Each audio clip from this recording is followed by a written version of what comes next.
Hey folks, welcome back to the channel.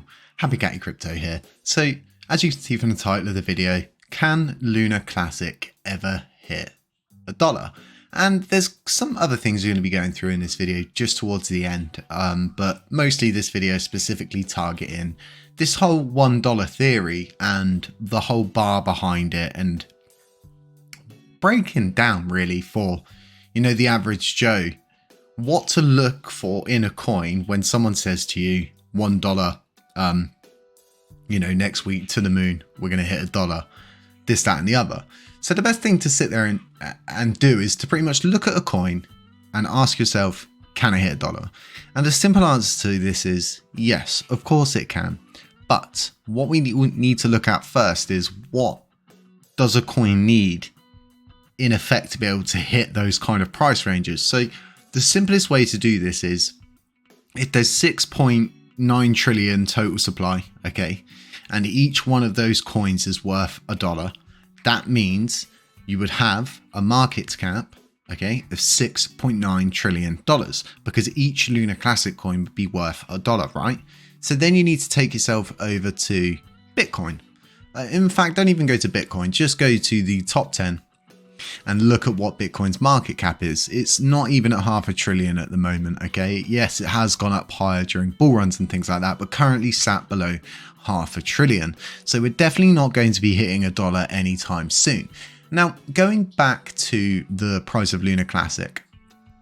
Now, we've got a long way to go before we can start saying to ourselves, $1 is in range, because for us to be able to hit $1, we need to reduce that circulating and total supply by a considerable amount. In fact, we need to reduce it down to way less than $500 billion coins to get anywhere near being able to, produce $1 a coin, so to speak. That's not to say, out of anywhere, someone could burn 40% of the supply, do a couple of other things, and the price shoot back up, or the mint to burn feature getting switched back on, anything like that could incorporate burning a lot of coins in the process, and therefore pushing up the price per coin, as long as there's a utility use case, and as long as USTC would be part of the system and it was working and doing what it should be doing, then Lunar Classic would have its ultimate use back, being that mint to burn feature, which is what pretty much really drove it to where the price was before. But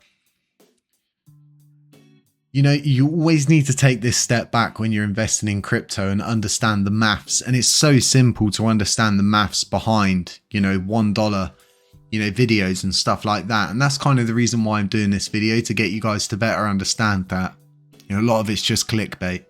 It's just an easier way to get you to click in, because your mind works like that. It's kind of like the law of attraction.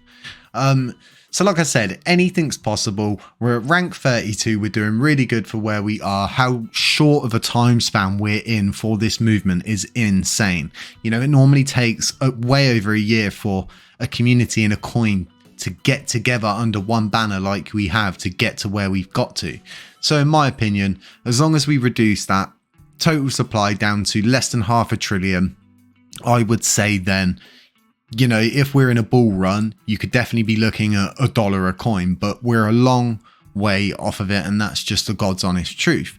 But what I need you guys to now understand is, right, we don't need to hit $1, okay, to be getting some serious gains, okay? So say if we, for all intent and purposes, shot up to here, this is nowhere even near $1, yet you'd be looking at an 8x, right? So now let's take it all the way. Is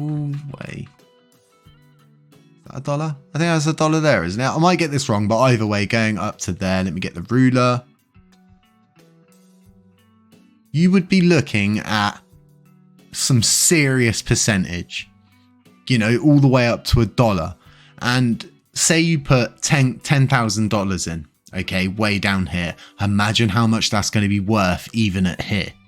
If you quite simply invest here $10,000 and you get to, it always chucks out different numbers. As you can see, it's chucking out different numbers again. So I don't understand this measuring tool sometimes. But what I can tell you is, we don't need to get to $1 for you guys to see serious gains. Now, if you're invested in this for the long run, you'll understand this better than anyone. People buy houses for, you know, flipping in the sense that they'll buy it, sit on it for a while, do it up a little bit, and then sell it for more money than they purchased it for. And they'll spend, you know, 5, 6, 7, 8, 9, 10 years of their life sometimes doing this, paying off the mortgages, getting it to a stage where they can sell it, so to speak, earning money from it. I've seen people invest in crypto for a period of 2 years, you know, do what is called being diamond handed, and then, you know, then making an absolute crazy amount of money and then moving to another country. 3 of my mates live in Thailand, and they live out there, you know, absolutely hindrance free, not a worry in the world about money, absolutely jet set for the rest of their lives, so to speak, and all from cryptocurrency, you know. And we all want a piece of that, don't we?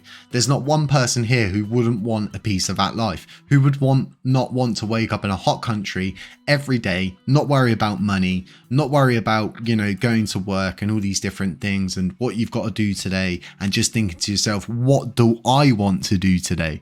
It is a huge difference. So what I say to people is, you know, have faith, I guess, and stay huddled and remain huddled as much as you guys can, because it's really important that throughout this process, if you are holding for the long run, that you huddle up with people with similar good mindsets, because you're always going to want to be around people that do provide positive content, but also truthful content.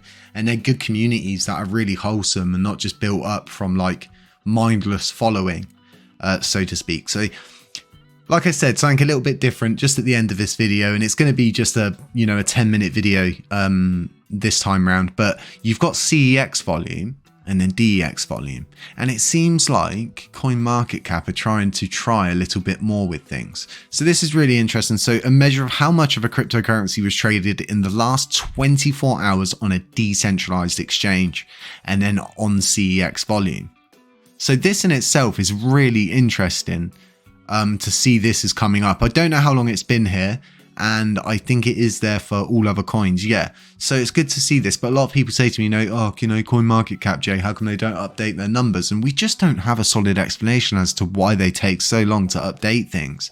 I mean, LCD endpoints are there to be utilized, and like Zadar was saying, and as I was explaining back to him and him agreeing with me, is that we utilize so much of the blockchain's technology with Lunk Penguins. Like, we utilize every LCD endpoint that is pretty much available to us, even to an extent where we had to create our own charting system. I will talk to Strafe. A few people have asked for a USTC chart to be up here as well. I'll see what we can do, but I don't like to push my luck on this front. So guys, have a really nice Friday wherever you are. Stay safe out there. Beware of scammers. There's so many of them out there. Do vote carefully on Proposition 5234, and I will catch you in the next one. I do remember, guys, I'm not a financial advisor.